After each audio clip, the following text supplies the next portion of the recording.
إنه من سليمان وإنه بسم الله الرحمن الرحيم. بسم الله الرحمن الرحيم. Assalamualaikum warahmatullahi wabarakatuh. Innal hamdalillahi nahmaduhu wa nasta'inuhu wa nastaghfiruh wa na'udzu billahi min syururi anfusina wa min sayyiati a'malina. May yahdihillahu fala mudilla lahu wa may yudlil fa ulaika humul khasirun. Asyhadu an la ilaha illallah wahdahu la syarika lah wa asyhadu anna Muhammadan abduhu wa rasuluhu la nabiyya wa la rasula ba'da.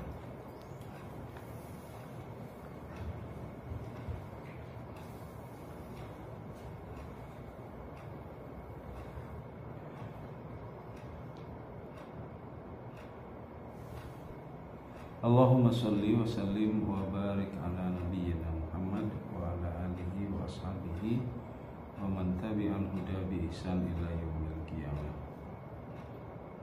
Amma ba'du, fa ya ayyuhal hadirun al-kiram, usini nafsi wa iyyakum bi taqwallah faqad fazal muttaqun. Kama qala Allah ta'ala fi kitabihil karim,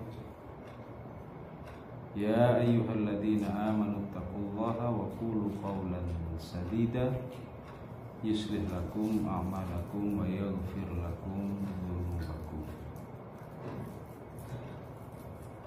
wa may yuti'illaha wa rasulahu faqad faza fawzan 'azima. Allahumma inna na'udzubika an nazilla wa nuzalla an nadilla wa nudalla an nadhima wa nudlama an najhila wa yujhala alayhi.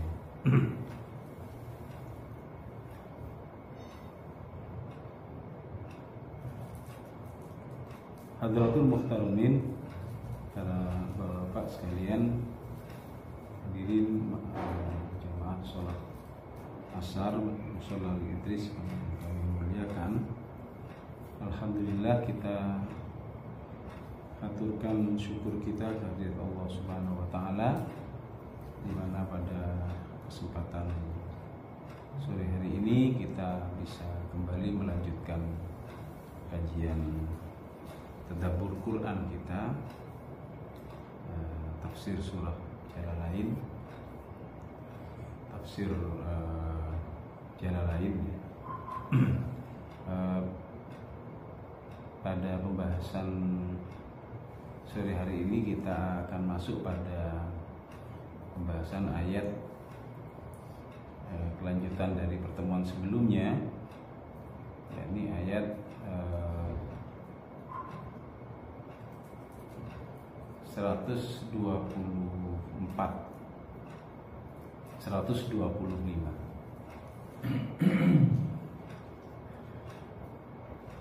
Pada ayat ke-124 Allah Subhanahu wa taala berfirman, wa idzibtala Ibrahima rabbahu wa idzibtala Ibrahima rabbuhu bikalimatin fa atammahunna qala inni ja'iluka lin-nasi imama qala wa min dzurriyyati qala la yanalu 'ahdidz zalimin.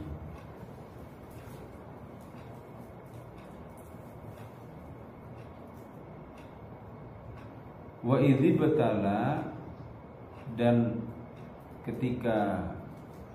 ingatlah ketika Allah Subhanahu wa taala memberikan ujian kepada Nabi Ibrahim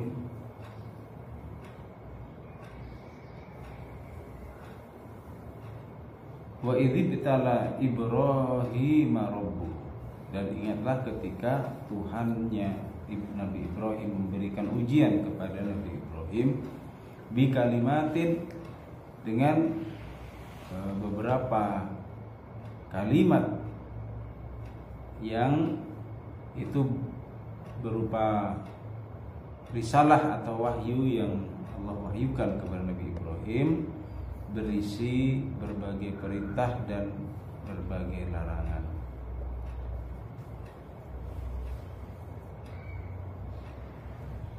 Fa'atammahunna, maka kemudian Ibrahim menunaikannya dengan sempurna. Maka beberapa kalimat yang dimaksud di situ adalah yang kemudian sampai ke salah satu adalah beberapa yang kemudian sampai kepada kita. Di antaranya adalah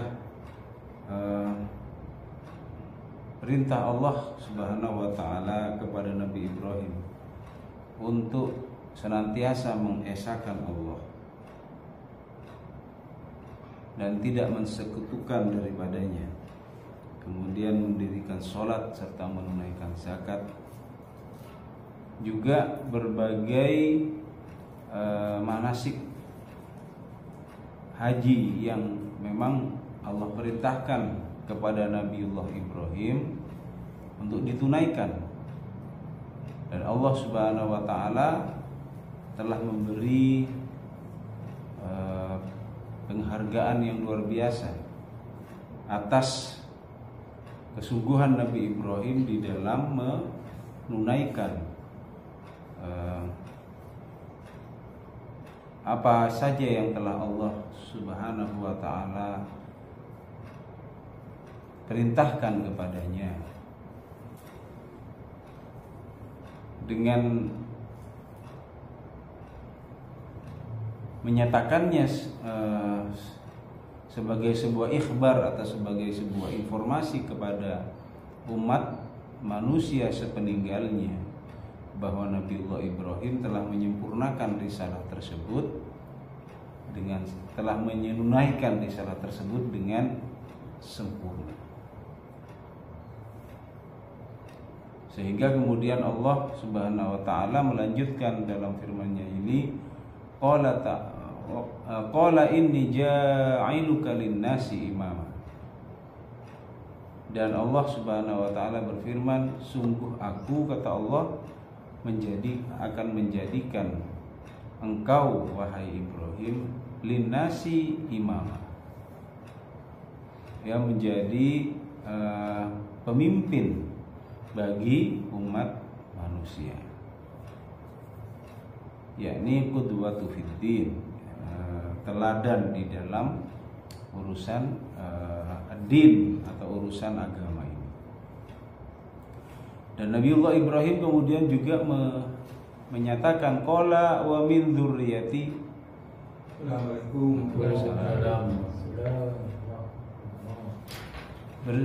Berkata Nabiullah Ibrahim, demikian pula anugerah itu untuk keturunanku.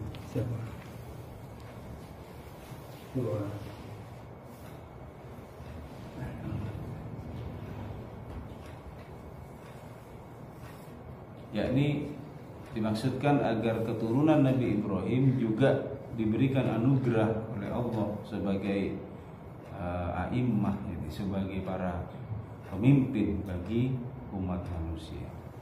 Qala la yanalu ahdil zalimin. Maka Allah kemudian berfirman, janjiku itu tidak akan berlaku bagi orang-orang zalim, yakni dalam hal imamah atau dalam hal kepemimpinan, di mana Allah menjanjikan kepemimpinan itu akan Allah anugerahkan kepada keturunan Nabiullah Ibrahim.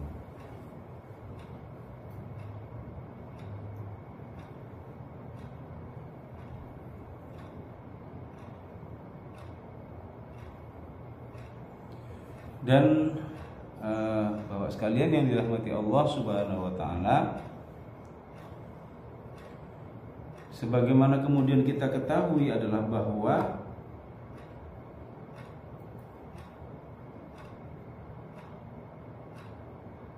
anak keturunan Nabiullah Ibrahim yang putra beliau itu adalah ada 2 orang. Dari istri yang pertama beliau berputra Ishak, dan dari istri yang kedua beliau berputra Ismail. Di mana dari kedua putra beliau inilah Allah Subhanahu wa taala menunaikan apa yang dijanjikannya kepada Nabiullah Ibrahim, yakni dengan menganugerahkan imamah atau kepemimpinan itu atas umat manusia kepada keturunan beliau. Dari Nabiullah Ishak kemudian dikenallah Bani Israel. Nabiullah Ishak berputrakan Yakub alaihissalam, Nabi Yakub alaihissalam, dan dari Nabi Yakub alaihissalam inilah kemudian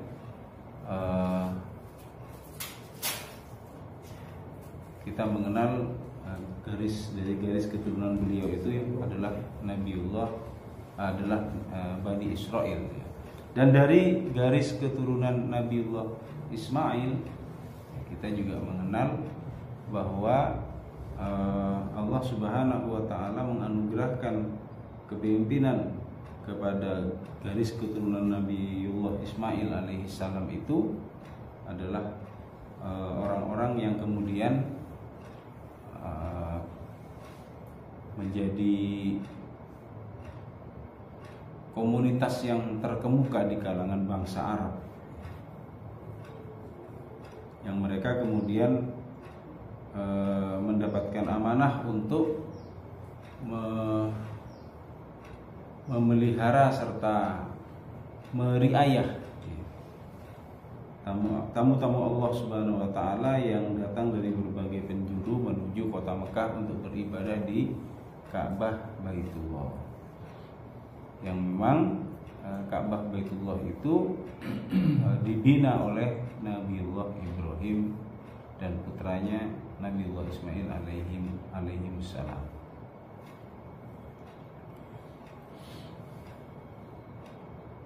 Dan Allah Subhanahu wa taala juga telah memberikan menegaskan dalam janjinya itu, qala la yanalu ahdidz zalimin, janji Allah itu tidaklah berlaku untuk orang-orang yang zalim, yakni orang al-kafirina minhum dalla ala annahu yunalu ghairidz zalim. Jadi orang-orang kafir dari kalangan mereka, bahwa janji Allah itu tidak akan diberikannya kepada orang-orang zalim, yakni mereka-mereka yang menyimpangkan ajaran atau millah Nabi Ibrahim yang lurus, millata Ibrahim Hanifah. Karena kemudian dari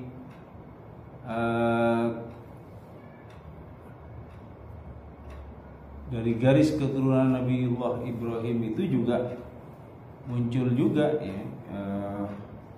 orang-orang yang mereka lalu dipahami mengenalkan ajaran agama berhala di kalangan masyarakat Arab.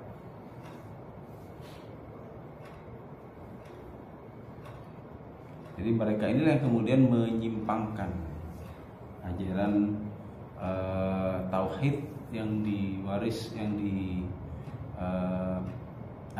oleh Nabiullah Ibrahim, penghambaan hanya kepada Allah Subhanahu wa taala semata, menjadi penghambaan kepada banyak sekali oknum, baik yang kemudian dilupakan dalam bentuk berhala maupun dilupakan dalam berbagai bentuk-bentuk kepercayaan lainnya di masyarakat Arab jahiliyah waktu itu ya.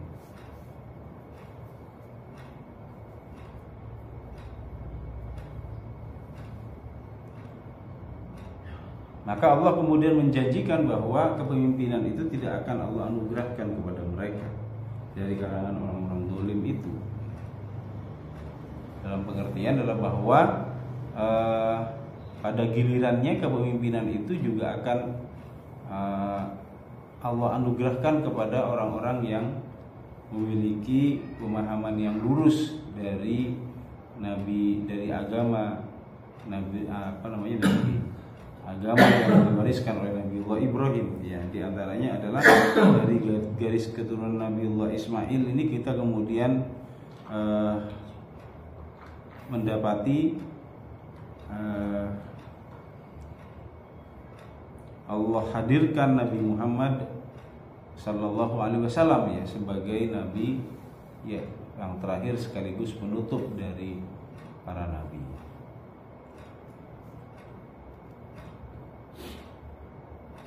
Artinya Allah hadirkan lagi kepemimpinan itu kepada Nabiullah Muhammad Sallallahu Alaihi Wasallam.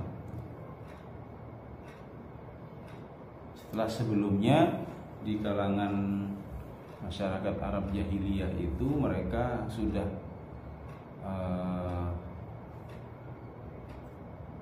rusak ya pemahaman keimanannya maupun syariatnya dengan berbagai kepercayaan yang penuh dengan kekhurafatan maupun dengan kesyirikan ya. Serta syariat-syariat yang jauh menyimpang dari apa yang dahulu pernah disampaikan oleh Nabiullah Ibrahim.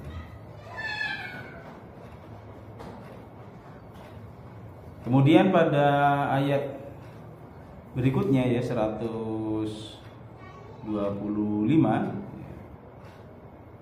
Allah melanjutkan wa id ja'alnal baita mathabatan linnasi wa amna wattakhidhu min maqami Ibrahim musalla wa ahidna ila Ibrahim wa Ismaila an tahhira baitiya lit-taifina wal 'akifina war ruk'is sujud.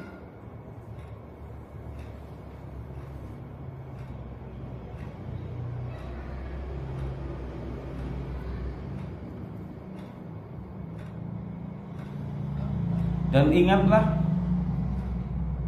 ketika kami menjadikan al-baita yakni al-Ka'bah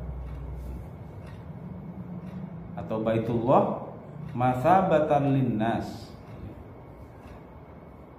yakni tempat berkumpulnya umat manusia dari berbagai penjuru wa amna dan kami menjadikannya sebagai tempat yang penuh dengan keamanan. Allah lah yang kemudian menjaganya Makkah itu atau Ka'bah itu dari berbagai tindak kezaliman dan kejahatan.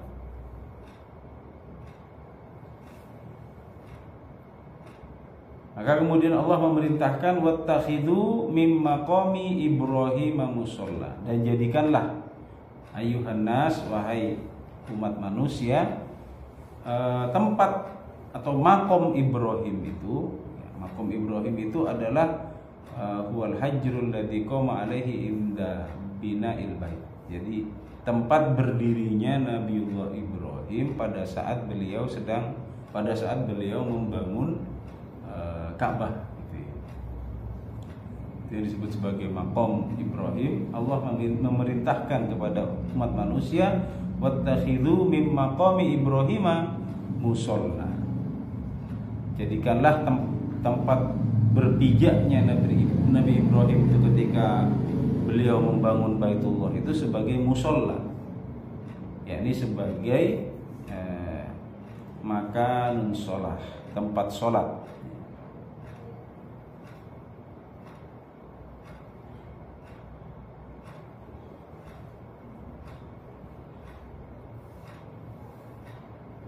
Yang memang dalam ritual haji itu kan disunahkan untuk sholat di makom Ibrahim itu. Nah, jadi ini adalah juga merupakan satu penghargaan yang luar biasa Allah anugerahkan kepada Nabiullah Ibrahim, di mana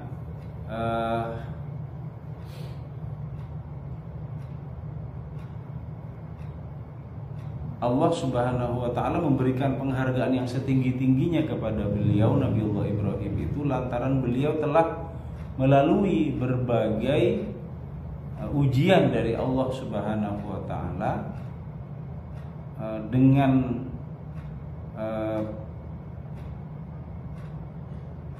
tingkat keberhasilan yang luar biasa, yakni ketika beliau tengah bersendirian menghadapi kaumnya yang mereka itu penuh dengan kesyirikan di bawah kepemimpinan seorang raja yang memiliki kekuasaan yang sangat besar, ya, yakni Raja Namrud, ya. Beliau kemudian diutus oleh Allah bersendirian beliau, sampai kemudian digambarkan bahwa beliau berasal dari beliau Nabiullah Ibrahim sekalipun itu juga berasal dari kalangan keluarga yang juga melakukan kesyirikan, gitu, bahkan pembuat berhala, begitu. Tetapi Nabiullah Ibrahim telah berhasil melalui ujian dari Allah Subhanahu wa taala dengan luar biasa. Beliau kemudian semua sepak terjang beliau itu diabadikan oleh Allah Subhanahu wa taala di dalam Al-Qur'an. Semua perjalanan beliau, semua perilaku beliau dan tutur kata beliau itu kemudian juga terekam di dalam Al-Qur'an dengan baik, dan itu semua juga adalah merupakan rahmat dari Allah Subhanahu wa taala dan penghargaan dari Allah kepada beliau lantaran penghambaan yang luar biasa yang telah beliau lakukan sebagai bentuk sebagai satu bentuk penghambaan, ya, dari Allah, dari Nabiullah Ibrahim itu kepada Allah, begitu. Maka kemudian semua apa yang telah beliau lakukan itu terwariskan sampai kepada generasi demi generasi berikutnya dari umat manusia. Kita bisa membayangkan kan dari Nabiullah Ibrahim itu sampai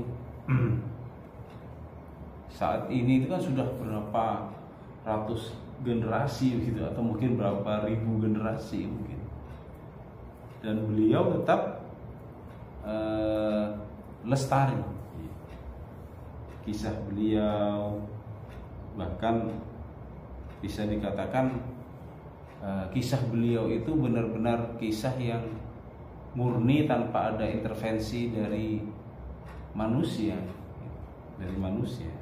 Allah lah yang kemudian menjaga kemurnian kisah tentang Nabiullah Ibrahim itu lantaran di Allah hadirkan dalam kitab sucinya. Katakanlah sebagai contoh di dalam Bible itu dan ini merupakan kepercayaan orang-orang Kristen, ya, bahwa yang putra beliau yang dikurbankan itu kan adalah Nabi Ishak.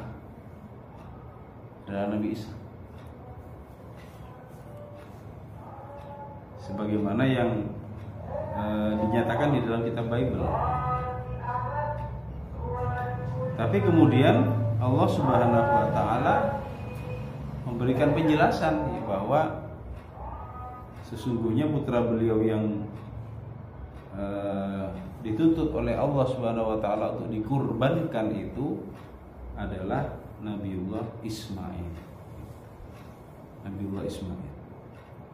Sehingga kemudian apa yang Allah wahyukan di dalam Al-Qur'an itu kemudian menjadikan terbantahnya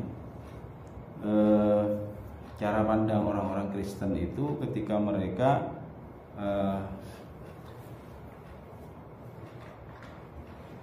menyampaikan tentang kisah-kisah kenabian Nabi Ibrahim alaihi salam itu dengan hawa nafsu mereka. Jadi Allah lah yang kemudian meluruskan secara langsung kisah-kisah tersebut. Karena tentu saja baginda Nabi Sallallahu Alaihi Wasallam sendiri itu, baginda Nabi Muhammad Sallallahu Alaihi Wasallam itu kan juga beliau tidak mengetahui secara langsung tentang kebenaran kisah itu. Sebab beliau hidup pada masa di mana kisah-kisah tentang Nabi Ibrahim itu hanya didapatkan dari orang-orang Nasrani dan orang-orang Yahudi. Orang-orang Nasrani dan orang-orang Yahudi yang hidup di masa beliau, yang secara keseluruhannya itu memiliki keyakinan bahwa yang dikurbankan dari putra Nabiullah Ibrahim itu adalah Nabi Ishak. Orang-orang Yahudi maupun orang-orang Nasrani.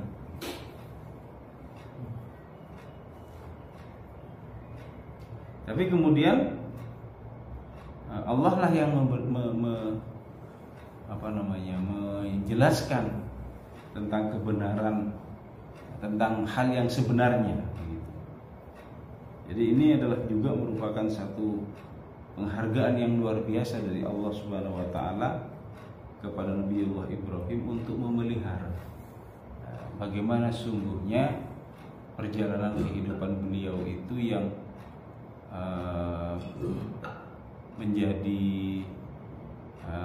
menjadi keteladanan bagi umat manusia sepeninggal beliau. Termasuk juga ketika Allah Subhanahu Wa Taala akhirnya menjadikan bahwa tempat atau rumah yang Nabiullah Ibrahim bangun dan beliau dedikasikan rumah itu sebagai tempat atau pusat peribadatan, pusat penghambaan, yakni Ka'bah. Allah jadikan kemudian Ka'bah itu menjadi tempat bagi berkumpulnya umat manusia dari berbagai penjuru. Dari berbagai penjuru.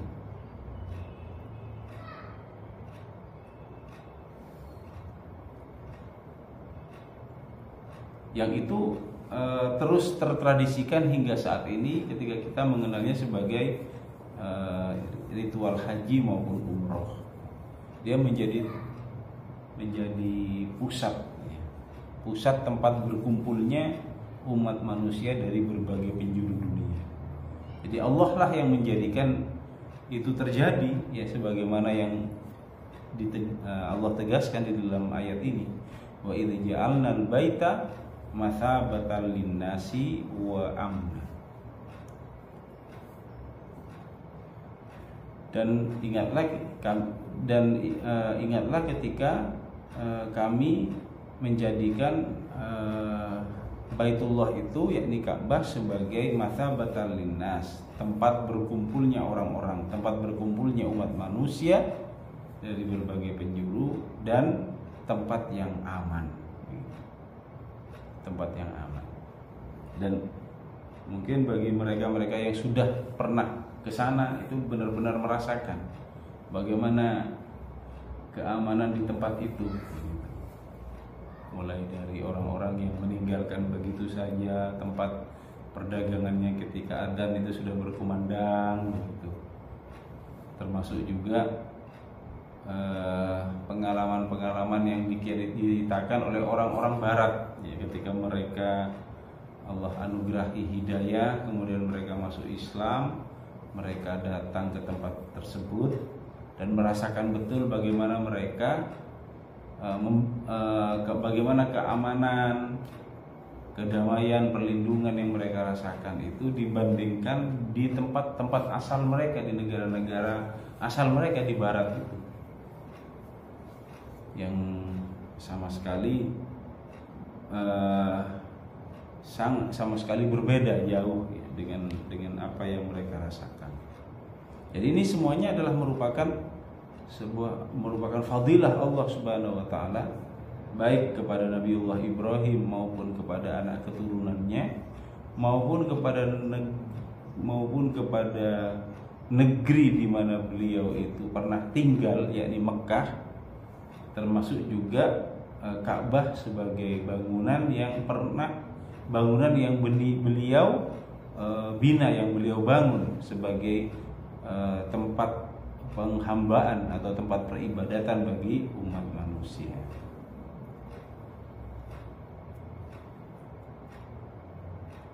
Dan itu kemudian terus lestari hingga saat ini.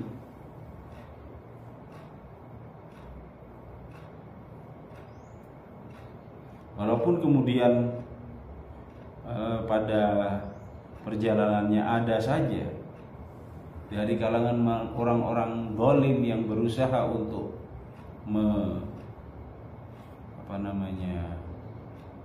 menghapus jejak-jejak itu atau mengalihkan ya kepada pandangan-pandangan yang lain, tapi Allah tetap menjaga bagaimana agar Ka'bah itu tetap menjadi pusat perhatian, menjadi pusat penghambaan dari seluruh umat manusia. Salah satu yang Allah abadikan di dalam Al-Quran semisal kisah Raja Abroha, kisahnya Raja Abroha. Tapi Raja Abroha ini adalah seorang raja yang berkuasa di Yaman. Jadi Raja Abroha ini aslinya dari Habasyah. Kalau sekarang Habasyah itu Ethiopia.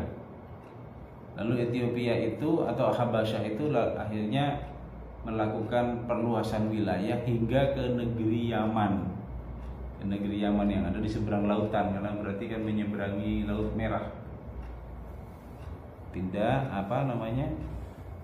akhirnya kemudian Raja Abrohah lah yang berkuasa di negeri Yaman itu, dan dia seorang penganut agama Nasrani. Nah, dengan ambisi kekuasaannya, dia mendengar bahwa Yaman itu termasuk salah satu wilayah dari negeri-negeri Arab, di mana para penduduknya itu mereka melakukan satu kegiatan ritual tahunan itu dengan mendatangi Mekah dan melakukan ibadah haji di Baitullah. Terus seperti itu setiap tahun, dan itu disaksikan sendiri akhirnya oleh Abroha sebagai raja di Yaman. Nah, sebagai seorang penguasa Nasrani yang beragama Nasrani, ini tidak dia sukai seperti itu. Dia menghendaki agar Yaman itulah yang kemudian menjadi pusat dominasi kekuasaannya, sekaligus pusat istilahnya kekuasaan agamanya juga. Nah, kalau dia bangunlah sebuah gereja yang sangat megah itu di Yaman, di tempat dia berkuasa. Alhasil kemegahan gereja yang ada di Yaman itu sama sekali tidak menarik perhatian masyarakat Arab untuk mendatangi. Sama sekali tidak menarik perhatian. Akhirnya kemudian terjadilah apa yang Allah takdirkan itu, yakni bahwa Raja Abraha berniat untuk menghancurkan. Jadi ini karena dia itu mengetahui mengapa kemudian gereja besar yang beliau bangun di negeri Yaman itu tidak kunjung menjadi pusat perhatian dan penghambaan dari masyarakat Arab itu, ya karena ada Baitullah itu. Ada Baitullah. Pada waktu itu sebenarnya Baitullah itu hanyalah sebuah bangunan besar tapi sangat sederhana, karena hanya berbentuk kubus, itu kubus saja cuma, dan hanya ditutupi dengan ya kain-kain segala macam waktu itu. Pada masa Abrohah itu berkuasa di Yaman. Tapi itu kemudian benar-benar menarik perhatian dan menjadi magnet bagi keyakinan masyarakat Arab. Sehingga ini yang kemudian menjadi fokus perhatiannya Raja Abrohah ini harus dihancurkan ini. Karena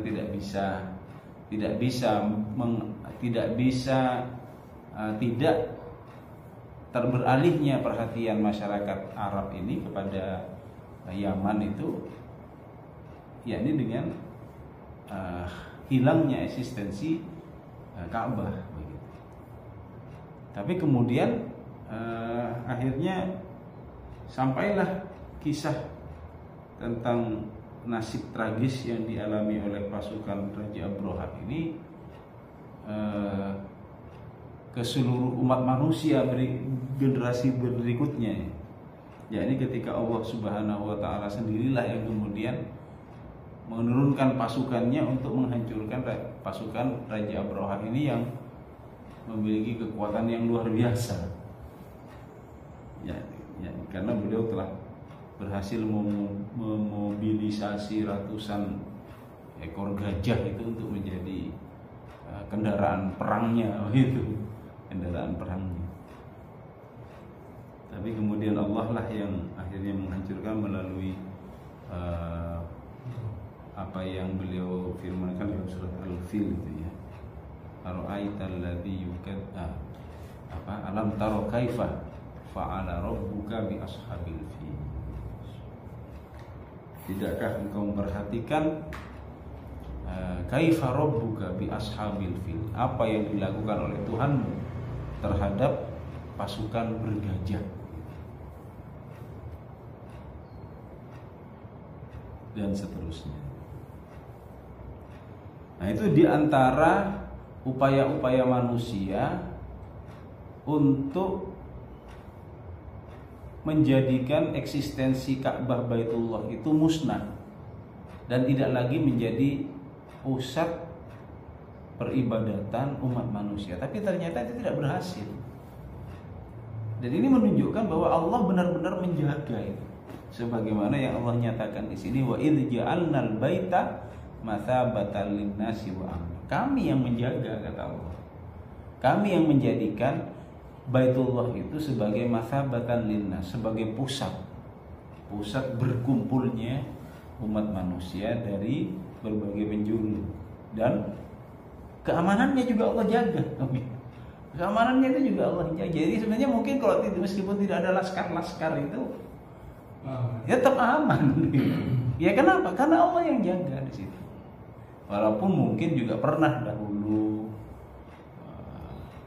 dalam perjalanannya itu Ka'bah itu selain oleh pasukan Abrohah begitu, bahkan di masa-masa kekhilafahan Islam itu juga pernah terjadi penyerangan kepada Bait Ka'bah sampai pencurian Hajar Aswad gitu.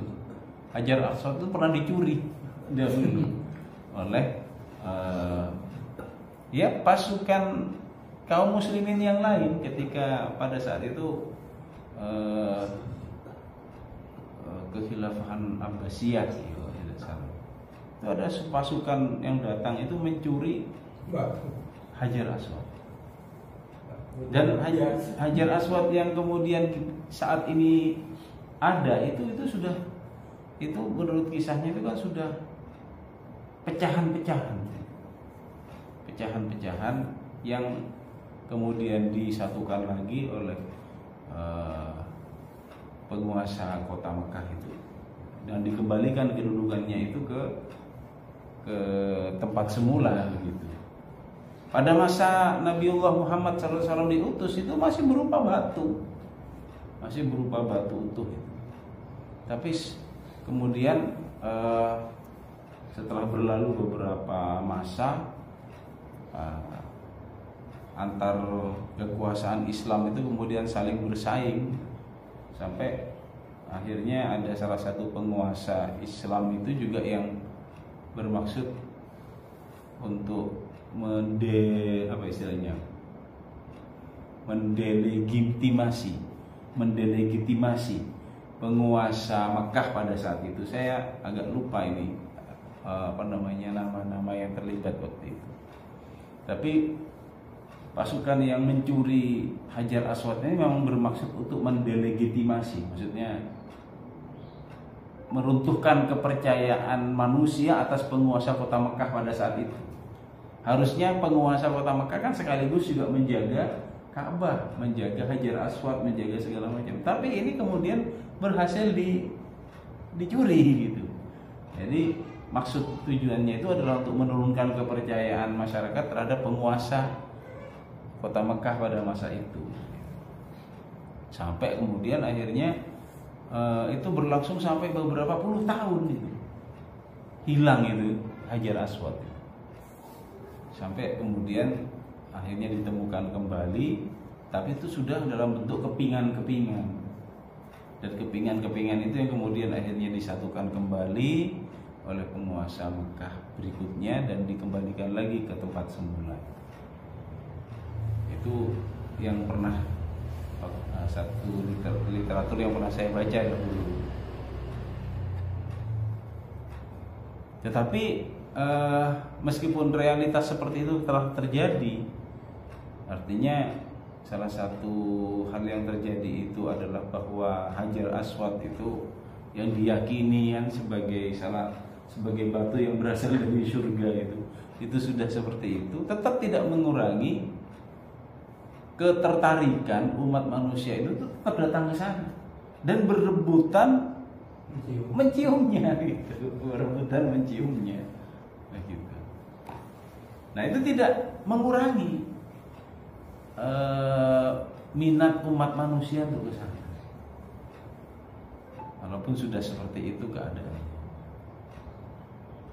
Artinya minat umat manusia hingga saat ini untuk datang ke Baitullah itu sebenarnya bukan dikarenakan megahnya bangunan-bangunan di sekitar Ka'bah, bukan itu sebenarnya itu. Karena hal itu telah berlangsung Ka'bah menjadi pusat penghambaan dan peribadatan manusia itu telah berlangsung bahkan sejak Ka'bah itu hanya masih berupa bangunan kubus itu saja, belum ada bangunan-bangunan masjid-masjid di sekitarnya sebagaimana yang ada sekarang. Sementara bangunan masjid yang ada di sekitarnya itu yang disebut Masjidil Haram itu kan baru dibangun oleh pemerintahan kekhilafahan Umayyah waktu itu. Jadi sebelum itu ya masih hanya berupa bangunan kubus yang besar itu saja gitu. Nah, jadi itu. Dan tentu kalau kita kembali kepada ayat ini, Allah lah yang telah menjadikan pada diri manusia itu ketertarikan untuk itu gitu.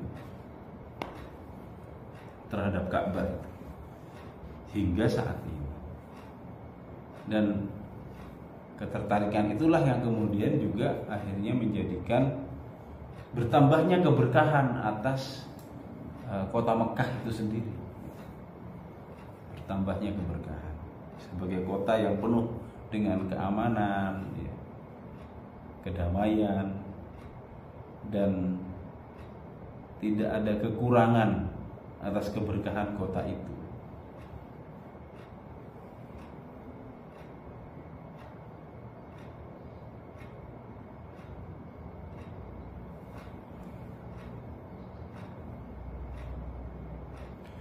Kemudian Allah menyatakan wahidna ila Ibrahim wa Ismaila an tahhira baiti lit-taifina wal 'akifina war ruk'is sujud.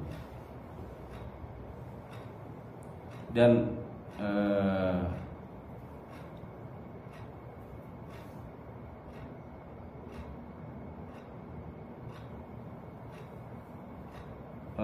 kemudian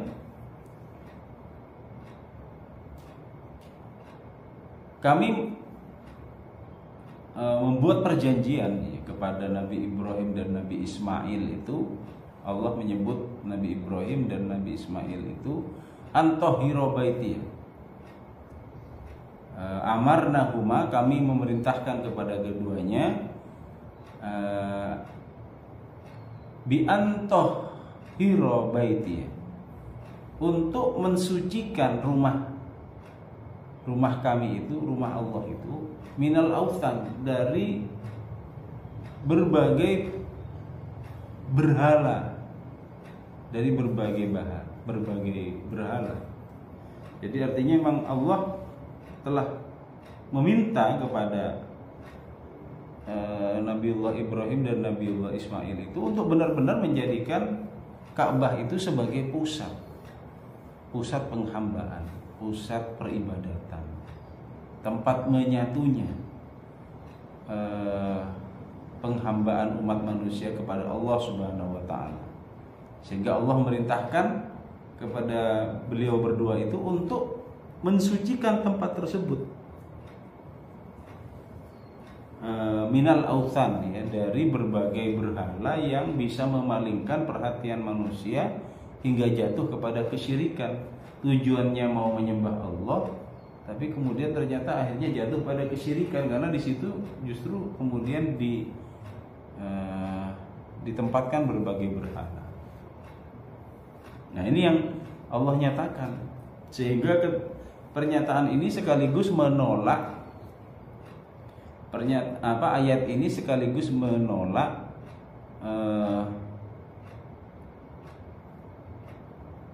kenyataan yang terjadi pada masa itu, yakni bahwa di Ka'bah Baitullah itu orang-orang Quraisy itu justru malah menempatkan berbagai macam berhala, bahkan hingga sampai ada yang diberitakan sampai 300 berhala waktu masih terjadi kekufuran di kota Mekah itu. Jadi berhala segala macam, jimat segala macam itu digantung di sana sebelum kota tersebut difutuhat atau ditaklukkan oleh Nabi Muhammad SAW.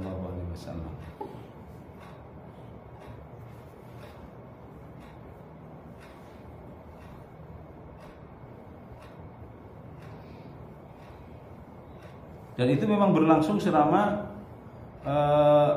beratus-ratus tahun. Selama beratus-ratus tahun itu kota Mekah itu dipenuhi dengan berbagai kesyirikan dan syubhat.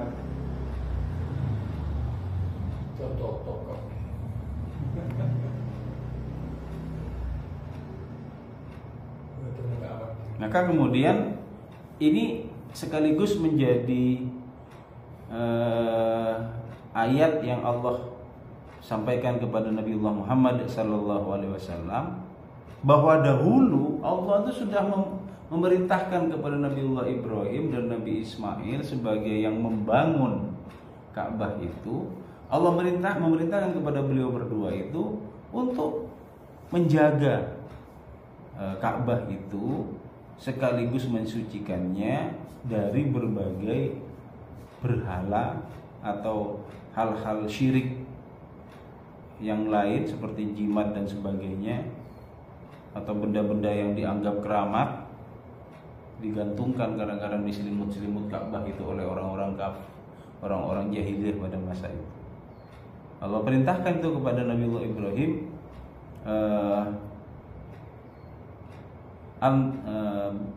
antahhira baitiya lit-taifin, untuk mensucikan rumahku, kata Allah, lit-taifin, bagi orang-orang yang mau bertawaf, wal akifin, bagi orang-orang yang mau iktikaf, war ruk'i sujud, dan bagi orang-orang yang mau ruku dan mau sujud untuk menyembah Allah. Sehingga ketika Nabiullah Muhammad SAW itu bermaksud atau menyerang kepercayaan kepada berhala itu maksudnya adalah bahwa itu untuk mengembalikan kemurnian agama Nabi Ibrahim yang sudah dirusak oleh masyarakat Arab jahiliyah selama beratus-ratus tahun sebelumnya, untuk mengembalikan lagi, gitu. Bukan sebagai sebuah ajaran baru yang bertentangan dengan nenek moyang, gitu. Karena itu yang kemudian sering disampaikan oleh para pemuka-pemuka masyarakat, pemuka-pemuka Quraisy itu, tokoh-tokoh Quraisy. Ini bawa ajaran-ajaran baru bertentangan dengan tradisi nenek moyang.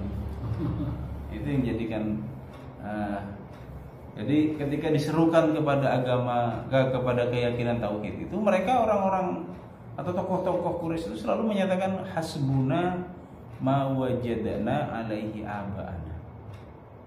Cukuplah bagi kami apa yang kami dapatkan dari nenek moyang kami, katanya begitu. Jadi kamu ini mengada-ngada, membuat hal-hal baru atau menciptakan hal-hal baru yang bertentangan dengan tradisi dan merusak apa istilahnya, kedamaian, merusak kestabilan di masyarakat. Padahal yang dibawa oleh Nabi Muhammad itu untuk mengembalikan, memurnikan kembali. Kalau istilah sekarang dakwah itu mengembalikan kehidupan Islam. Nah, itu yang istilahnya sering dipakai. Di istinafi hayatil Islam, mengembalikan lagi kehidupan Islam yang dahulu sudah pernah dibangun oleh baginda Nabi, lalu kemudian dari generasi-generasi berikutnya kaum muslimin, akhirnya sekularisme masuk, demokrasi masuk, kacau balau semuanya itu sekarang. Pluralisme masuk, sinkretisme masuk, kacau balau semua. Nah, maka kemudian menjadi hal yang mendesak untuk mengembalikan lagi kehidupan Islam yang sesungguhnya yang dibawa oleh Nabiullah Muhammad, sebagaimana beliau diutus oleh Allah Subhanahu wa taala untuk mengembalikan kehidupan yang sudah rusak oleh masyarakat jahiliyah itu kepada keyakinan yang dibawa oleh Nabiullah Ibrahim alaihissalam.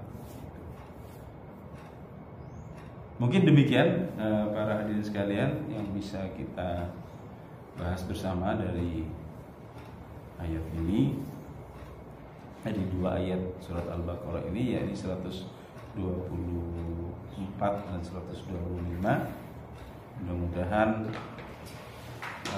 apa yang kita bahas bersama akan semakin menambah kokohnya keimanan kita kepada Allah Subhanahu wa taala, dan sekaligus bertambahnya daya juang kita untuk mengembalikan kehidupan Islam di tengah-tengah masyarakat kaum muslimin saat ini yang sudah banyak teracuni dengan pemikiran-pemikiran kufur, pemikiran-pemikiran asing barat yang seolah-olah itu kemudian dianggap sebagai sebuah kebenaran gitu.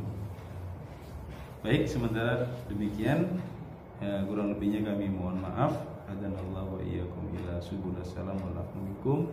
Subhanakallahumma wa bihamdika asyhadu an la ilaha illa anta astaghfiruka wa atubu ilaik. Assalamualaikum warahmatullahi wabarakatuh. Waalaikumsalam warahmatullahi wabarakatuh.